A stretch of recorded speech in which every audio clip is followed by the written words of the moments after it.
Welcome to Masteriyo Tutorials. In this video, we will learn about our premium add-on Social Share.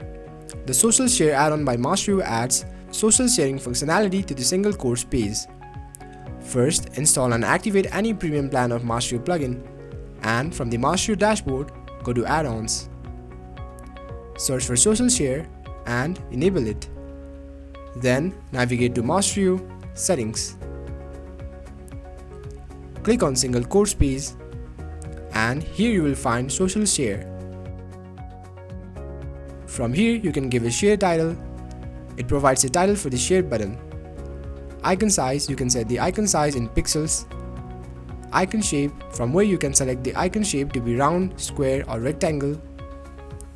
Icon scheme, which lets you set the icon theme to be dark, light or default.